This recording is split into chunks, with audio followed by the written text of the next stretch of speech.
श्री कृष्ण गोविंद हरे मुरारी, हे नाथ नारायण वासुदेवा। श्री कृष्ण गोविंद हरे मुरारी, हे नाथ नारायण वासुदेवा। श्री कृष्ण गोविंद हरे मुरारी, हे नाथ नारायण वासुदेवा। हे नाथ नारायण वासुदेवा, हे नाथ नारायण वासुदेवा। आप और हम लोग बहुत ध्यान से सुने और समझने का प्रयत्न कीजिएगा। आपका छोटा बच्चा अगर आपसे जिद करे, अपने पिता को शेव करते हुए देखे और आपसे ब्लेड मांगने लगे, रेजर मांगने लगे, आप उसे ब्लेड दोगे क्या? आप कहोगे बिल्कुल नहीं देंगे। आप बताओ, जब आप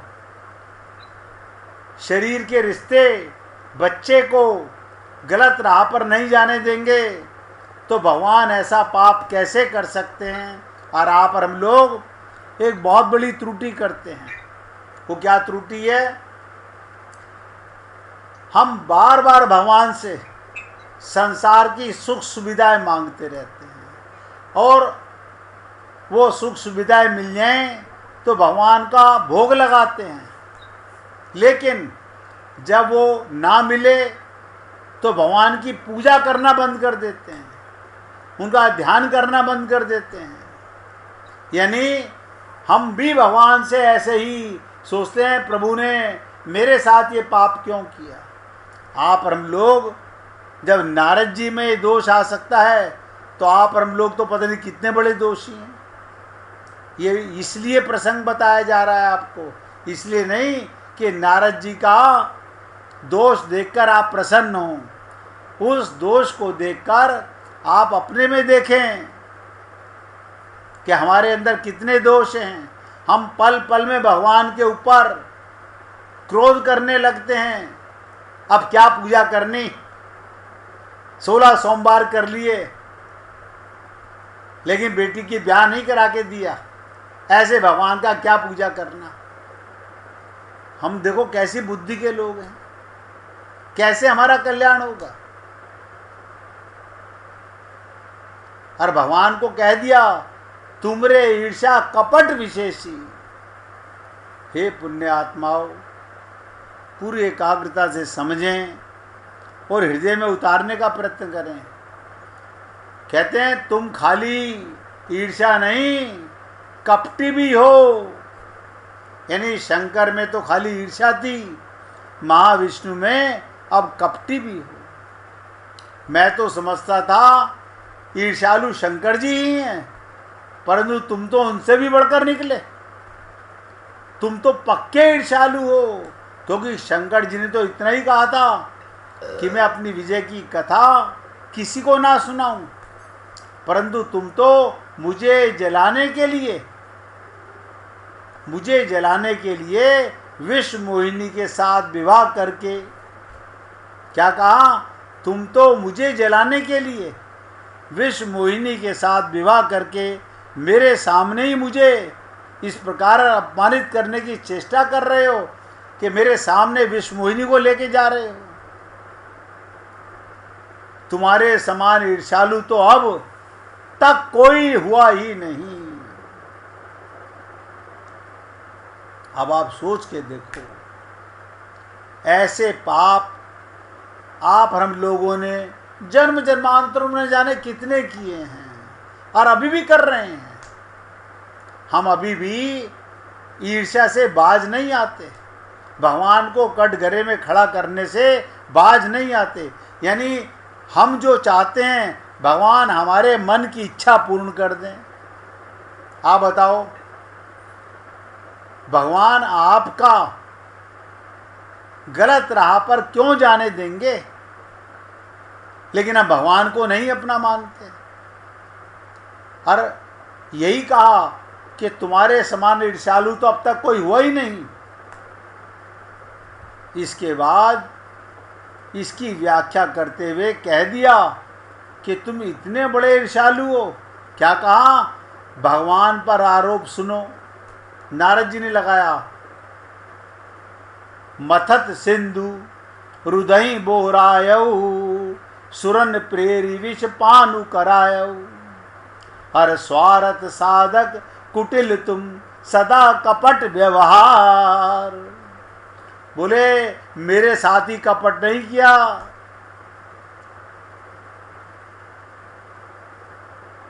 कितनी बड़ी भगवान पर दोषारोपण कर दिया। कहते हैं नारद जी भगवान पर ईर्ष्या आरोपित करते हैं कि ईर्ष्यालु व्यक्ति अपनी ईर्ष्या वृत्ति को दूसरों पर आरोपित करता है तथा अपने श्रेष्ठता के अभिमान पर प्रतिकूल आघात होने पर वो सामने वाले पर दोषारोपण करता है। इस रोग के संक्रमण से इंद्र तो क्या, नारद जी जैसे श्रेष्ठ व्यक्ति भी नहीं बच सके। अब आप सोचो, इंद्र नहीं, नारद जी नहीं बच सके तो आप हम लोग कहाँ किस कैटेगरी में आते हैं? इस रोग के संक्रमण से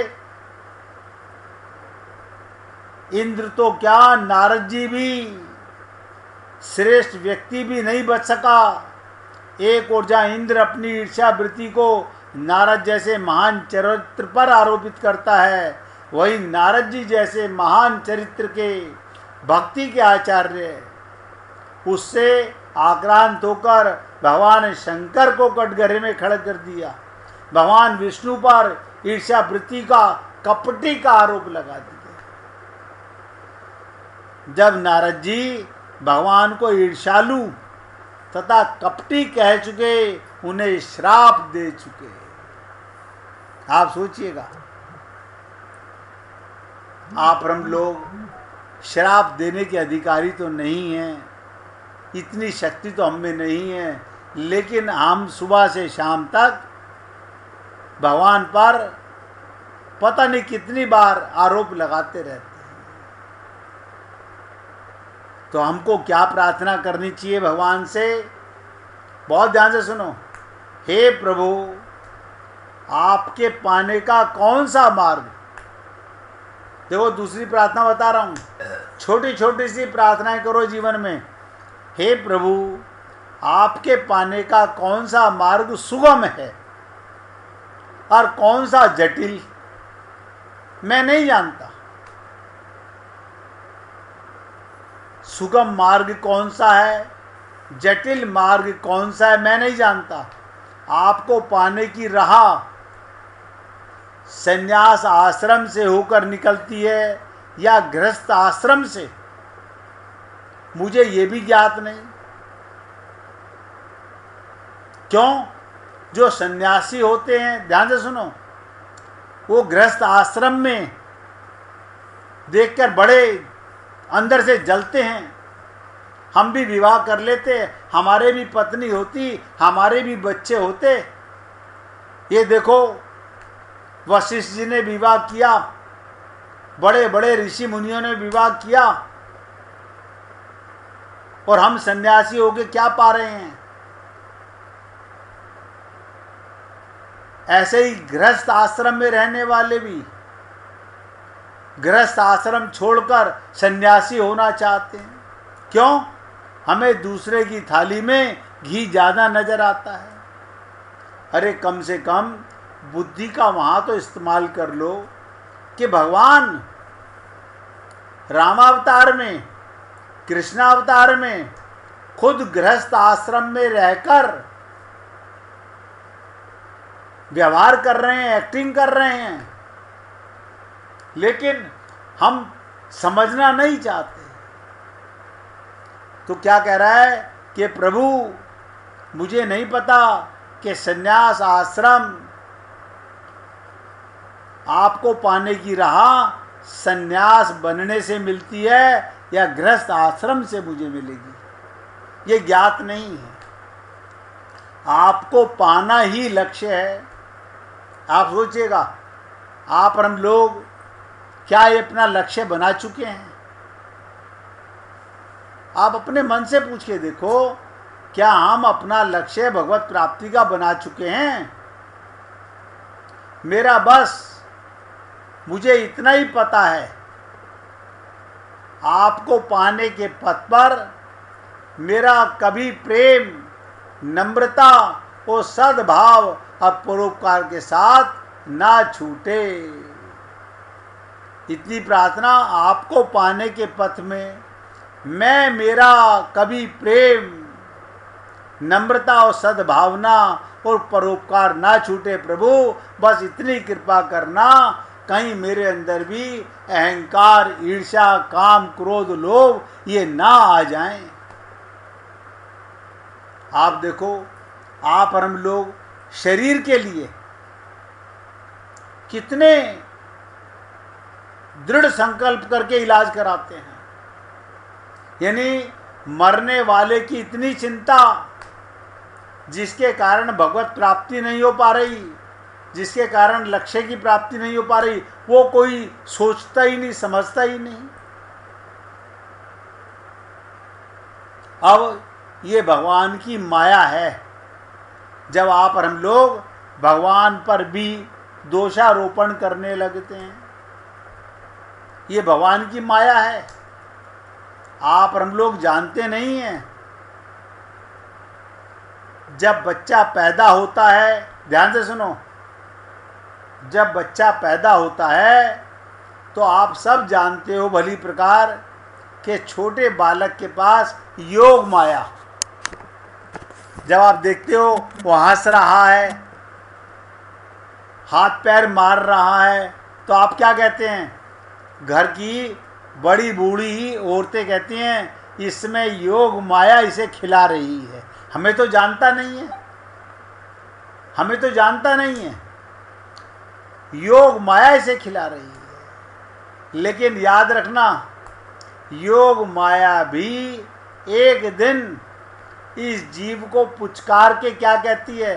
देख बेटा, अब तक तो मैंने तेरा ध्यान रखा, लेकिन अब भगवान की महामाया में तेरा प्रवेश होने जा रहा है। अब इससे बच पाना असंभव नहीं है, कठिन बहुत है। बहुत ध्यान से सुनो, असंभव नहीं है, कठिन बहुत है। और आप और हम लोग मन को अपना नौकर होते हुए भी मालिक मानकर इस मन के कारण काया और माया के चक्कर में ऐसे फंस गए हैं, जबकि ये पता है ना ये काया मेरे साथ जाएगी, ना ये माया मेरे साथ जाएगी। ना ये काया मेरे साथ जाएगी, ना ये माया मेरे साथ जाएगी।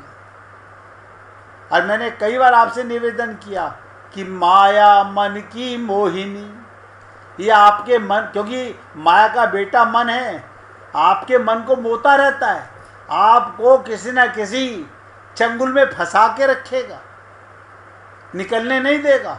और आपको पता क्या लगता है, लो हम क्या बुरा कर रहे हैं, आप भला भी क्या कर रहे हो? आप सोचो क्या भला कर रहे हो? ये ममता मोह आसक्ति की, मुझे बता दो पिछले जन्म की ममता कहाँ गई? पिछले जन्म का मोह कहाँ गया? पिछले जन्म की आसक्ति कहाँ गई? पिछले जन्म के मकान, दुकान, स्वर्ग सम्राट भी आप रह चुके हो, कहाँ गए वो? लेकिन अब हम जो सोचते नहीं, अब जो मैं कर रहा हूं वो सत्य कर रहा हूं। इसलिए हे पुण्य आत्माओं, भगवान की माया से पार पाना, जब भी कोई आप पे क्रोध करे, आपको ललचाए, तो समझो कि माया इस समय मुझे फंसा रही है। वो काम करो जो भगवान के निमित्त करना हो। अपना मान के करोगे तो पाप होगा, भगवान का मान के करोगे तो ध्यान से सुनो, आपका प्रत्येक कर्म पुण्य होगा। इतनी सी बात है, समझना आपका काम है। मैं तो केवल निवेदन कर सकता हूं। अभी नारद जी ने तो श्राप दे दिया, लेकिन जैसे ही भगवान ने माया हटाई, वही नारद जी धिक्कार रहे हैं, क्षमा मांग रहे हैं, प्रार्थना कर रहे हैं। आप और हम लोग, हमारे मन की कर दे भगवान तो हम भगवान को सवा मन ही चढ़ाएंगे, और हमारे मन की ना करे तो भगवान को दोषारोपण करेंगे। आप और हम लोग इसी कारण से आज तक तो भगवत प्राप्ति नहीं कर सके हैं, क्योंकि हमने अपने जीवन का लक्ष्य ही अब तक नहीं बनाया है। बार बार आपसे निवेदन करता हूं, पल का पता नहीं, कल का पता नहीं, क्यों सोच रहा रे बरसों की। अब ध्यान से सुनिएगा, पूरी एकाग्रता के साथ समझने का प्रयत्न कीजिएगा। रामचरितमानस में आया कि जब हरि माया दूर निवारी, जब परमात्मा ने माया को हटा दिया, जब हरि माया दूर निवारी, नहीं ते रमा न राजकुमारी। अरे क्या हुआ, ना तो कोई विष मोहिनी है वहां पर, ना कोई लक्ष्मी है, अकेले महाविष्णु। बताओ, भगवान ने जैसे ही माया हटाई, माया की विष मोहिनी बना दी, माया की लक्ष्मी बना दी, और आपने श्राप दे डाला जलन के मारे। आप और हम लोग, ये मेरा, ये मेरा, ये मेरा। क्या तेरा? ये तन तुम्हारा नहीं है, बाकी तो छोड़ दो, बाकी तो कुछ भी तुम्हारा नहीं है। ये तो धन्य है उस मीरा का, जिसके गुरु रविदास ने उसके हृदय में ये भावना भर दी, उसे इस देह से हटाकर आत्मज्ञान करा दिया। वो आत्मा में परिपक्व हो गई। कुलवासियों ने कुल नाशनी कहा। आप देखिएगा, राजघराने की स्त्री और उसको उसकी सास कुल नाशनी। आज आप और हम लोग कौन से कुल की बातें करते हैं? हमने कई बार आपसे निवेदन किया कि जात हमारी ब्रह्म है, मात पिता है राम, गृह हमारा शून्य में, अनहद में विश्राम। आप कौन सी जाति की, कौन से धर्म की, कौन से कुल की बातें करते हो? लेकिन ये पाप मिट नहीं रहा और बढ़ता जा रहा है। तो बहुत विचित्र चीज है कि जब हरि माया दूर निवारी, जैसे ही भगवान ने माया हटाई, नहीं ते रमा न राजकुमारी, वहां कोई विष मोहिनी नहीं है। आप देख लो, आप और हम लोग ये माया के चक्कर में, मोह के चक्कर में ऐसे पागल हुए पड़े। यहां ध्यान से सुनो, रात को जब सपना देखते हो, सबको अगर उस सपने में आपका मनपसंद काम हो रहा हो, क्या मजा आ रहा है, क्या मजा आ रहा है, लेकिन जैसे ही आंख खुलती है, सपना खत्म हो जाता है। आप क्या कहते हो? झूठा। क्या मतलब? माया का सपना देख रहे थे। और रोज देखो, ऐसा कोई जीव नहीं होगा जिसने माया का सपना ना देखा हो और सुबह उठ के उसे झूठा ना कहा हो। बुरा देखा तो झूठा, अच्छा देखा तो झूठा। अब वो 2 घंटे, 1 घंटे, 4 घंटे का सपना था, और ये मेरा मकान, ये मेरी पत्नी, ये मेरा बेटा, ये मेरी गाड़ी, ये मेरा स्कूटर, ये मेरा शरीर, ये भी माया है।